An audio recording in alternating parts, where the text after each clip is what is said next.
you could refrain from dropping F-bombs, I'd appreciate it. I'm so sorry. And that scared me to death. Oh, I'm so sorry. I just cussed. I'm not gonna cuss because I'm on camera, you know. Oh, you know, like I want to be with a guy who beat my ass. Oh, I'm so sorry. I just cussed. But this is my family arm. I put a lot of thought into this. Like I got to spend Christmas. Oh, I'm so sorry. I just cussed. My dad. I don't know if you can see it from here, but my dad used to cut me a mullet when he was around.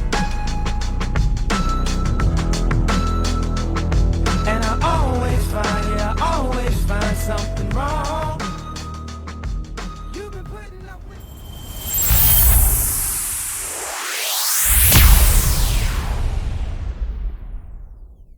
specifically, but we landed in the same recovery home after I got out of the Sally. She was the house leader there, right? And so there was no like magical, like cool story about us meeting, but what I really wanted to get across was just like the consistency of our relationship and what we've built up over the past 8 or 9 months since we've been friends. The intimacy that we've created is something that I cannot do without in my recovery. Being able to be open and honest with a person like I am with Angela has made all the difference for me. And I told her the other day, I think I said to her that like, I'm so grateful she's my best friend because without even knowing it, she's like healed these parts of me that I did not know were broken. And if you don't know Angela, I would highly suggest that you get to know her. She is an amazing, amazing, strong woman in recovery. And like, if I can say one thing about her, it's like she just keeps coming back, right? She just keeps showing up, and she teaches me every day by way of her actions how important it is to just keep going no matter what I have going on in my life, right? I've seen her walk through some really difficult things in this past couple of months, especially, and she just keeps showing up, right? She's got perseverance, she's resilient, she's just got grit, and like in every situation that arises in her life, she doesn't look at it and say, woe is me, I'm the victim, right? She says, where is God in this?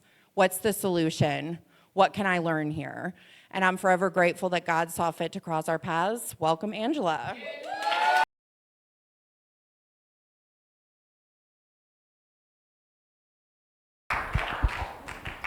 Okay, I wasn't expecting all that. Can you guys hear me? All right. No. All right, my name's Angela, I'm an addict. So my story is not a sad story, it's a real one. It's the story of a girl who fought through a storm she thought would never end. So there's a lot of sad parts in my story, but I'm gonna share that with you guys tonight. All right. So this, and before I even continue with this, like my dad and my mom, I love them. I will always love them. But my mom and my dad are a big part of my story and what I went through. So my mom was born in New York, my dad was born in Philly, and then they both moved down to South Florida and they met and then they had me. Here I am. So sometimes people tell me that I have like a New York accent, and then sometimes people tell me that I have like a country accent. I don't know, I just have a mixture of this. So when I was really young, so my dad was in prison for 15 years of my life, on and off. I remember at a very young age, like my dad getting chased through the house, like cops chasing him. And I was like 2 or 3. Like, it's crazy that I even remember that, but I do. And then my mom, I got taken away from her a couple times when I was like 8 or 9. And that was really hard for me. She's been an addict my whole life. My dad was in prison, in jail for his drug use. So it was, I'm a product of that. My environment was circled around that. And, my dad, he always found a way to like reach out to me, but I never wanted to talk to him. I resented him for that. I was so angry with him, but I still love him. So that picture in the middle, that was when my dad was in the hospital for cancer. He got out of prison, and I have to look at my arm, I'm so sorry. He got out of prison in 2013. And I was 16 at the time, and he passed away a year later from cancer after getting out of prison for being in for so long, and I'll never forget it. Like he called me, and he cussed. I'm not gonna cuss because I'm on camera, you know. But he was like, "Ange, I'm dying," and I'll never forget that. It was like yesterday that I heard him say that. And he's like, "I left money for you on the dresser," and like his family ended up stealing it or whatever, and like I wasn't able to make it to Pennsylvania before he passed away.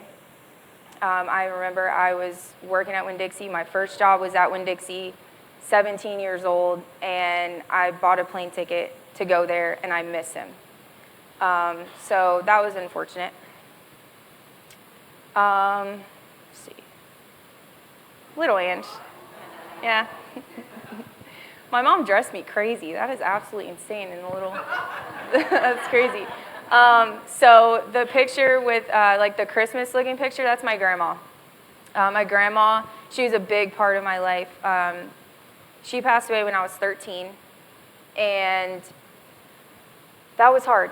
She was like the glue to the family. Like I have a lot of family in Connecticut, and from a very young age, I used to fly up there like every holiday, every summer, and I would go up there and visit. But when she passed away, like I was like shunned from the family.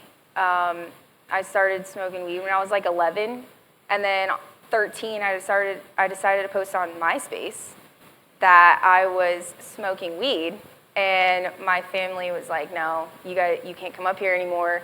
Plus, my grandma passed away, so they didn't even really care.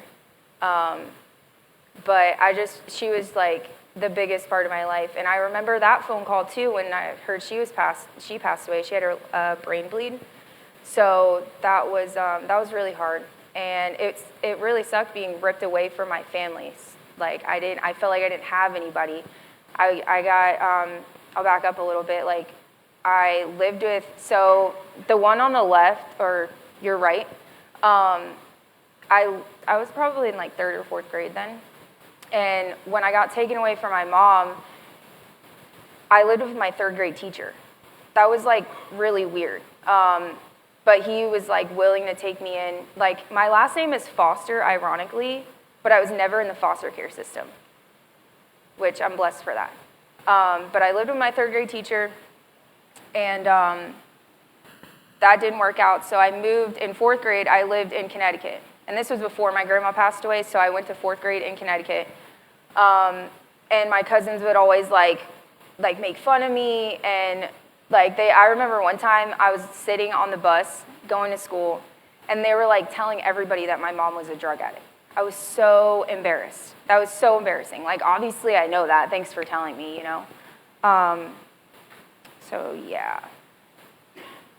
So the middle one, my sister, that was the first time I met her. So my mom, when I was about 9, she got pregnant, and she was in her addiction. And like I begged her to keep my sister. I begged her. I wanted a little sister so bad. I grew up an only child, and she ended up putting her up for adoption. And it's an open adoption, so I have a relationship with her today. But that was the first time that I met her. I think that was like 2005, I think. And then the one to the left, Ange and Fam, those are my cousins. Those are my first cousins. They were a big part of my life as well. And then my dad and my aunt. So my dad, I don't know if you can see it from here, but my dad used to cut me a mullet when he was around. I definitely used to have a mullet. And he was just like, when he was around, like he was the coolest dude. He was amazing. And before, since I'm talking about him again, before he passed away, which before I did my step work, like I held on to this so much. The last time I saw him, he was like bragging about like what he went to prison for and like all these police chases, and like I just didn't want to hear it. So the last thing that I said to my dad before he called me and told me he was dying was F you. And for a while I felt really bad about that, but you know, I get to make a living amends, so I think he would be really proud of me. I actually know he'd be really proud of me. And same with my grandma. You know, they're up there, wherever they are, they're looking at me and they're proud of me. And my aunt, in that picture, she made it possible for me to go and see my dad every now and then. And she actually took care of his burial, like everything for me. She brought me up there to see his grave, all those things. And she just recently passed away from cancer. So a lot of important people in my life have passed away. And I actually got my dad, this is my family arm, if people don't know about this, but this is my family arm. I put a lot of thought into this tattoo. And I have my dad, my grandma, and my aunt on here. And my mom, but hasn't passed away, and then my sister. But, so that's really important to me. My family's very important to me, the family that I do have. Blood. Ooh. So, Ooh. So that was when I got arrested. That was so bad. I was in the mirror a lot in my addiction because I didn't have any eyebrows. Damn. So, yeah, so my drug of choice was fentanyl and meth. I started out just smoking weed and just like drinking every now and then, but then it progressed, right? It progressed very fast, and I started hanging out with the wrong types of people.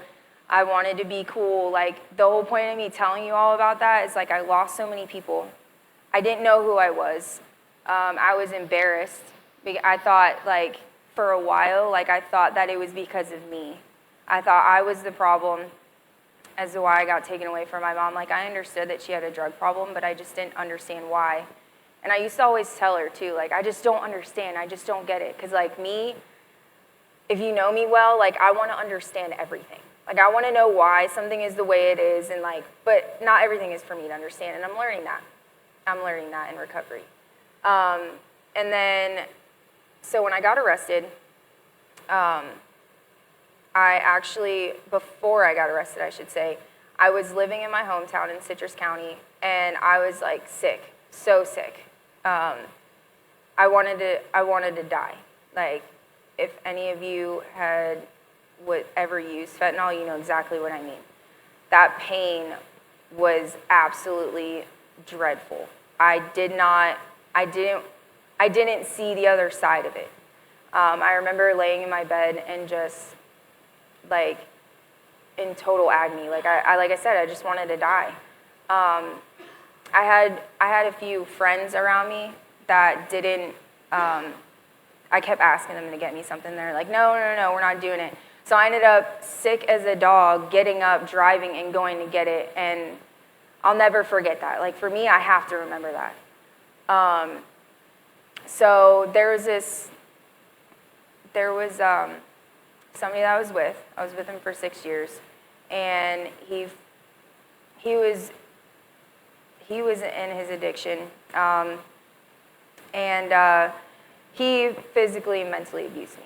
And when he went to prison, he told me, he called me, he was like, if you're not clean by the time I get out, I don't want to be with you.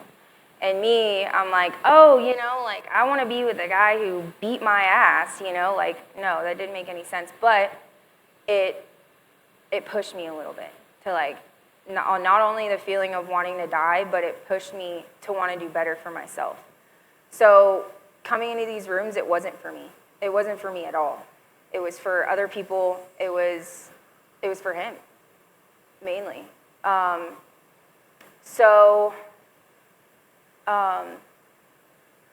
Just thinking about that, it gets me. I don't like thinking about that.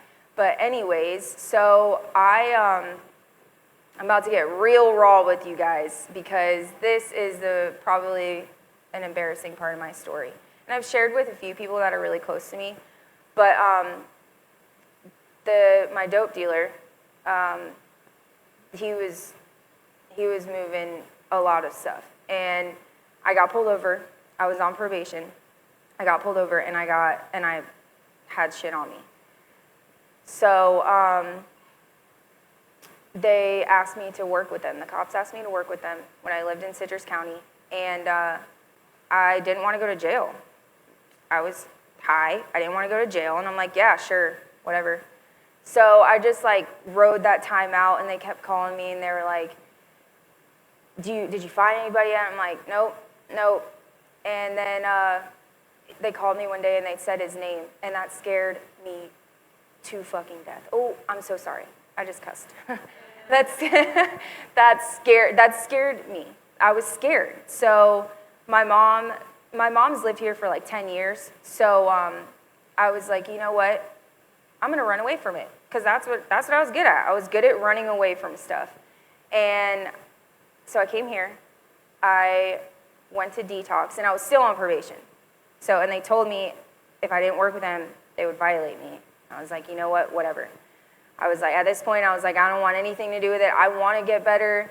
I got this guy in prison that wants me to get better for him, so, you know, I'm just going to leave. So I ended up coming here, staying with my mom, went to detox, and then I was in detox for like a week. And when I got out, I changed my probation to Sarasota County. And they came and got me on that warrant for VOP, for possession. So I sat in jail for like a month and a half. And that was the Sarasota County jail picture. And then, you know, I had this girl braid my hair when I was in the holding cell, you know, and then I went to Citrus County and I got my hair, you know, that picture with the ID. I also wasn't supposed to take my ID out of the jail, but I did. And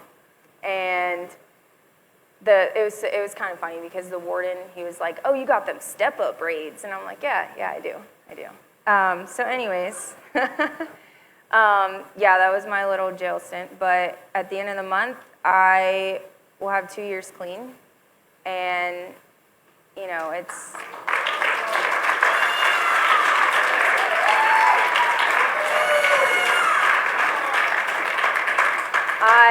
I never thought that was possible. And my mom, like, she was in recovery. She actually was a house lead at one of the recovery homes. So, like, I got to see her do that. And I was, like, intrigued, you know. I was still in my addiction, but I was intrigued. So coming here, I knew that I would start a new life. But what it took to get me there was not my way. Like, I didn't expect to go to jail. I didn't expect for any of that to happen. So in recovery, so the last one, or the first one I should say, that was my first day out of the Salvation Army. So I went to the Salvation Army. Where's my CRP people at? What? Yeah, there we go. Yeah. And I went into Purpose House, and you know, that was really big for me. Like, I spent 4 months in there working on myself, figuring out all the trauma, like how to deal with it, and I got a job really quickly, thanks to somebody in the room. That was really cool, and that was like the benefit of going to the Salvation Army. Like, coming here, not knowing anybody, I made so many connections right away. Like, you know, a lot of people that I'm still really good friends with, like, I met in the Salvation Army. And that's amazing to me. Like, I put myself out there. I was the one who, in the 4 meetings a day, I shared in two times in each of them. Like, I could not stop talking. Like, I had so much to say, and I wanted to get it all out. I took advantage of that time, you know what I mean? So the second picture, so after I got a job, I saved money. 3 months after the Salvation Army, I got a car. So that was me putting the tag on my car. And that was a big moment for me. Like, I never bought a car cash. Because, like, all my money went to drugs. Like, every single penny. Pennies that I didn't even have. Like... Stop laughing, Beth. And then the third picture is, so I was on probation. When I got out, it was part of the stipulations to go to I could have done an outpatient drug and alcohol, like classes, counseling. But the Salvation Army was a choice for me because my mom's boyfriend actually went through there. So he kept telling me about the Sally. And I'm like, okay, all right, I'll give it a try. So I was on probation there. And 4/21 of this year, I got off probation after 3 years. Yeah. Yeah.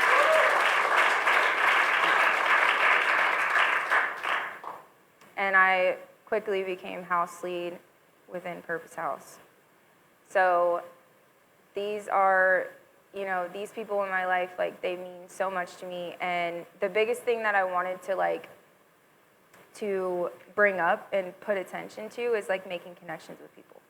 Like, that is what my recovery has been so amazing because of the connections that I've made. And just, like, having those people and, like, service work. Like, the picture up top with Stacy and Susie, like, I think we brought you clothes that day for one of the houses. And, and then we went to the baseball game, like, that picture with Jezebel, and that was fun. Like, just doing fun things in recovery with people that are clean and sober, like, that's so big for me. Like, I can have fun today without using drugs and alcohol. That's a miracle. And of course, my Project Exodus family, and And these are more pictures. The bottom one was the fentanyl walk. That was amazing. I can't wait to do that again. I was able to, I lost a lot of friends in my addiction that overdosed on fentanyl, and I was able to walk for them and remember them, and that was big for me. Going out to dinner with Project Exodus, and then that was Christmas, the top right one. That was Christmas. I got to spend Christmas cooking and hanging out with girls. That means so much to me. That's a blessing. I did not form meaningful connections in my addiction, and that's why I'm so big on that. And then, of course, my besties. Yeah.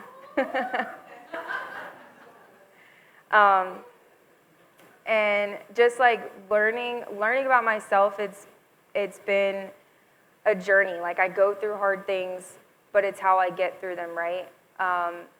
It's what I do. I call my sponsor. I work the steps. I go to a meeting. I do service work. Somebody actually called me today from the meeting list, and that was the first time that happened in 2 years, almost 2 years that I've been clean. And what did I want to do? I wanted to go pick her up. That's never happened before. Heck yeah, I'm going to pick you up. So, just being able to do service work and being involved in Project Exodus and just being able to do these things, it fills my cup, right? Being able to help somebody and carry the message is what I love to do. And, every day is a new day, and I learn something about myself every day, and I'm really grateful for everything that I've been through to get me to this point. And I got a lot more to go. Like I said, every day I learn something new, and I'm just really grateful. So yeah, thanks for listening, guys.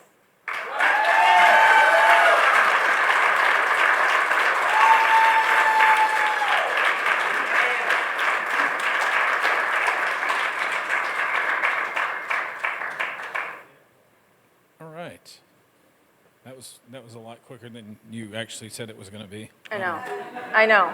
It really was. I got nervous. You did a great job.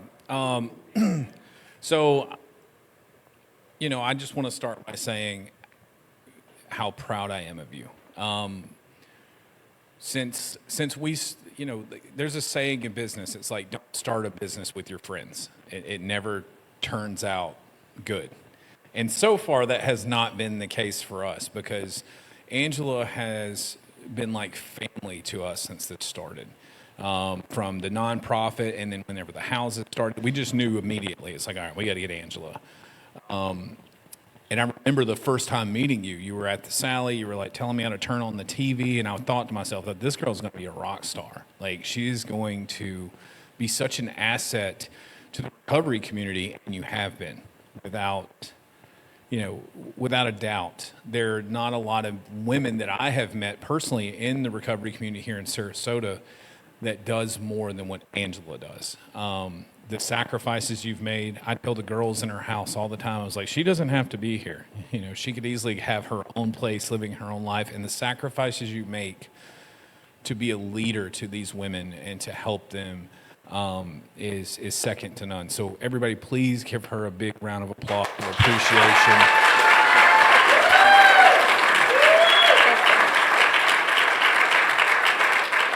So I wanted to ask you a couple questions. If you could refrain from dropping F-bombs, I'd appreciate I'm it. so sorry. So sorry. So since getting out of the Sally and taking more of a leadership role, what is some advice that you would give to someone who may be sitting here tonight that's thinking about becoming a leader? That's a good question.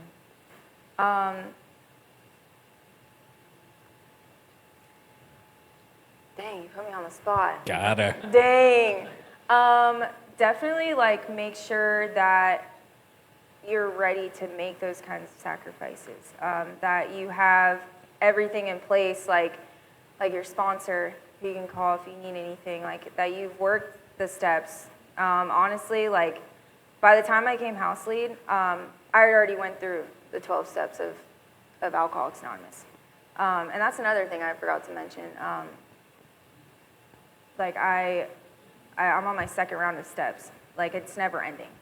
So I would say just like be ready to just help people. Like if you like helping people, like make some time, make more than some time, and really like know yourself. I've learned a lot in this process, but I had an idea of who I was and what I wanted to do, and even from this, like in this alley, like I wanted to help. Like you told me about Project Exodus and like starting it, and I was like, I want to be involved. Like 100% I want to be involved. So yeah, just be mindful, like who you are, and just be ready to make those sacrifices. Perfect. The next question I was thinking about was, obviously, recovery is a priority for anyone that's serious about getting and staying sober. It comes first, right? Anything you put in front of your recovery, you're going to lose. And that is a very common thing that people say, but it's a very true statement. But on the other side of it, you have to also make sure that you're finding time for yourself. So while you're helping people and people, doing the service commitments, what are ways that you found help you take care of Angela through self-care? What do you do nowadays to practice that so it's not neglecting your own personal recovery? So I've had 3 different jobs since leaving the Sally, but I've always told them that I wanted Mondays off. Like that was my non-negotiable. I want Mondays off. Monday is my day, and I tell the girls that too. Like Monday is the day for my sponsor. Monday is the day that I go get my nails done or do something nice for myself. I learned how to say no too. Like as much as I want to help, like I have to help me. I can't help somebody if I'm not okay. And I talk, like, I don't know if this kind of goes with it, but like I talk about how I'm feeling too. So like if I'm going through something, like I let people know. So like that's self-care for me. Like talking about my feelings and like putting it out on the table, being honest. And going to my people. Like having the people in my life that I know I can trust. That's self-care for me. And just like being held accountable.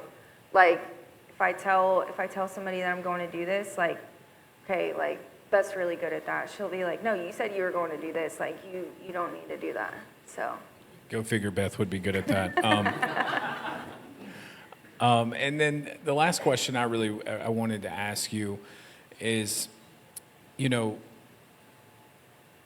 for me, I always use the example, the coolest thing that I got to experience in someone else's recovery was the example of Andrew getting custody of his son, right? Like just knowing him and how horrible of a person he was.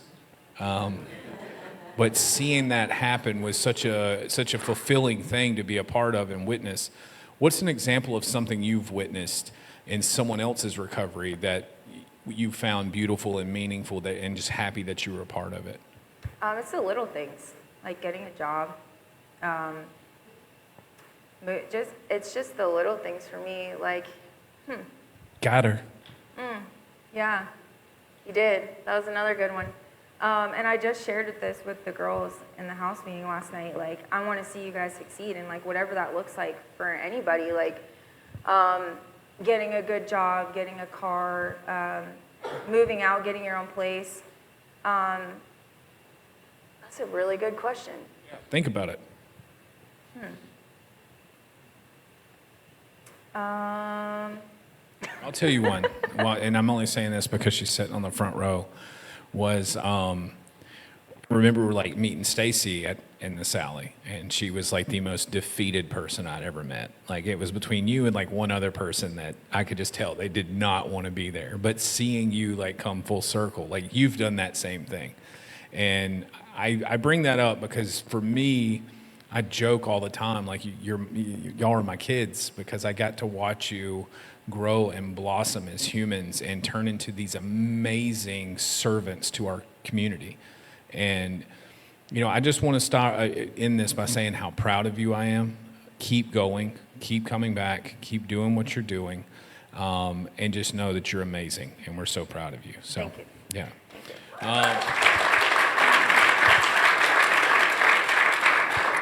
All right, so I am going to hand this microphone to Charles. He's going to pass it around. Anybody wants to ask any questions, share something about Angela, just share anything in general, Charles will bring this microphone to you, and then I'm guessing after that, Beth's coming up to close this out. All right. Thank you, Paul.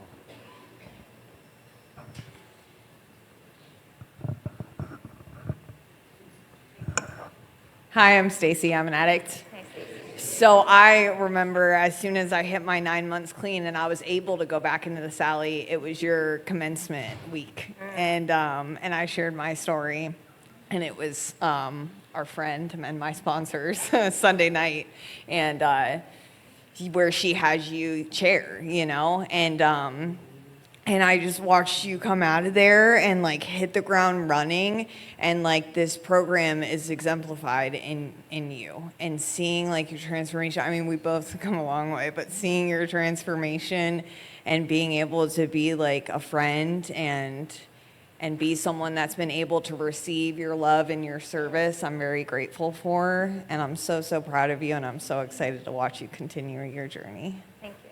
Yes. I love you. I love you.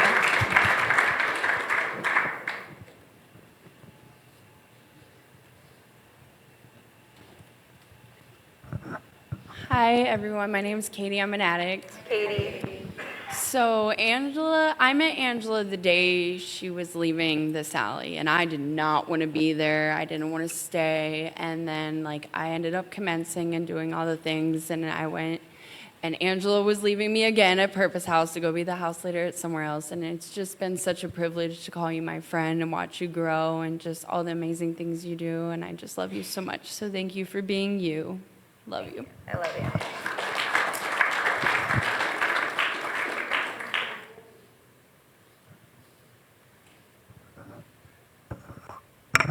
Hi, I'm Angel. I'm an alcoholic. Hey, Angel. I just moved into the house with Angela as a house leader, and I am so impressed by her managing over 10 women, and she's just such a blessing to have around. I wish she could be around more, but she's doing her own life. And I just want to say thank you for leading us in a great way. Thank you.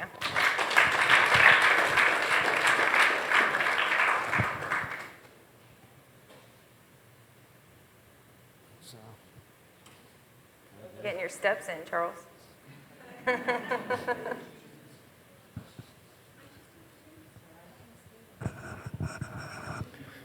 What's up, Angela? Hey. What a wonderful eclectic blend of personality and spirit this young lady has. Doesn't she She shows the epitome of caring. I go to random meetings with my buddy Castle here, and she always seems to be there. It's not planned. She's with a little group. And there's a special spirit around this young lady. She's more than a leader. God has a perfect plan and purpose for your life. And Exodus is very special to God. I know this. Because we all here in perfect time, and you're sitting on that stage telling your story takes a lot of guts. But it's God speaking through you to somebody here tonight that needs to hear this. Because we all got a hope in the future. My buddy John up there tell you, we were in a dark place at one time, but now I see a lot of light. I see a lot of giving, caring, joy, peace, hope, togetherness. The fruits of the Spirit are here. It's just ripe for the picking. Thanks, Al.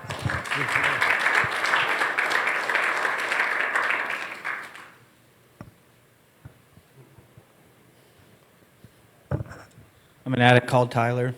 Tyler, Yo, you rock that mullet. thanks. Thank you. But no, you're special to me because, I've been trying to do this for a few years now. And every time I run into you, you always welcome me through every slip. Every time I see you at a meeting, you've always welcomed me. And it takes a whole lot of courage to get up there and share what you've been through. And you did it with a concrete demeanor, which is admirable. So thank you for sharing your strength and hope, and you did great. Thank you.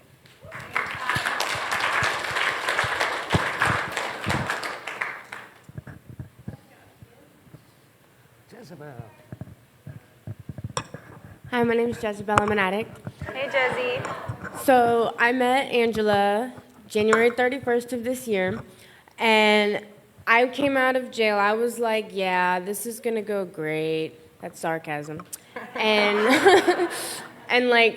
I guess, she saw something in me that I never even knew was, already there. I never had a lot of people in my life to tell me that I could do the things that I wanted to do and the things that I tried and put myself up to doing. I could actually accomplish those things.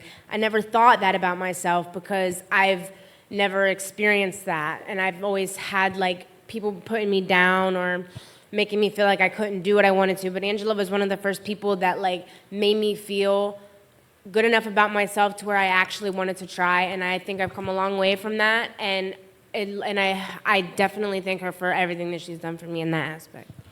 Aw. Thanks, Jezebel.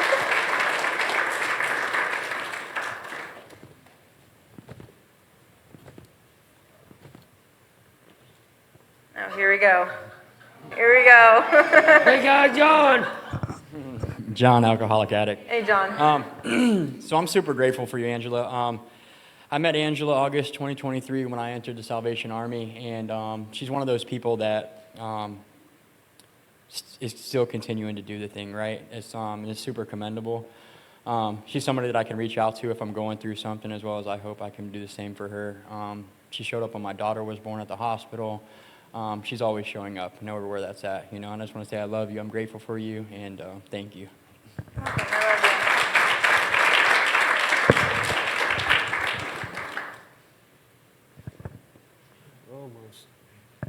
I'm an addict named Charles. Charles. I was sitting there listening to you, and I saw your clean date. It says 6/28, and I was like, damn, 5 months after mine. My clean date is the 28th of January of 2023. And I remember one day we had this app called Discord, and I remember she was saying that she was going through some stuff, and I turned around and said, you know what? I am here for you if you ever need to speak to somebody. Because, recovery has taught us how to be there for somebody who doesn't know how to be there. And that's what was taught to me for many, many years. And I've been around this fellowship for a very, very long time. And anybody that wants to reach out, not only to her or to John or to me or anybody, just do it, And that's just what recovery is about. You want true friends? Recovery is the way to work it. It's because we will be there for you. And, and I'm glad that Angela was there in my life in a certain way, because when I first met her, she was at the, we were doing this leadership training, and I learned a few things from her about how to expect and how to react when somebody's using, and how to look, what to look for when somebody's out there actively using again. Thanks.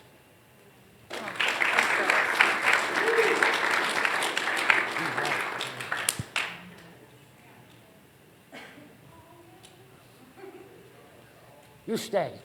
I need my steps too. Oh.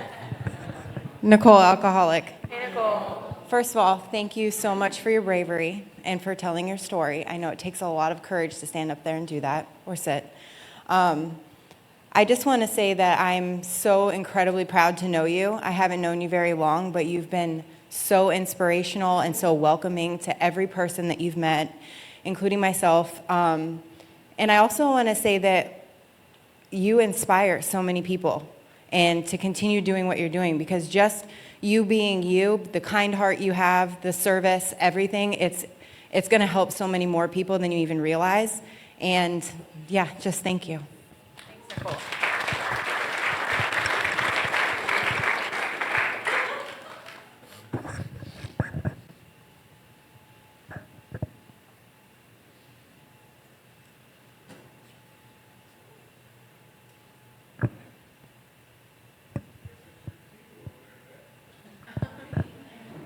Let's give Angela another big round.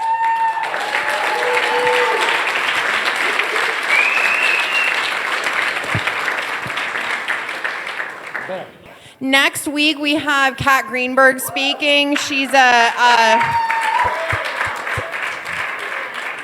trauma-based somatic therapist. She is amazing, so please come out, tell all your friends. 6:18 is Ladies' Night, and 6:25 is Paul. So please come out, spread the word, share this stuff on Facebook so we can increase our following. All right, we have a cool way of closing. What do we do? Help someone. If you are what you say you are, a superstar, then have no fear. The camera's here and the microphones, and they wanna know.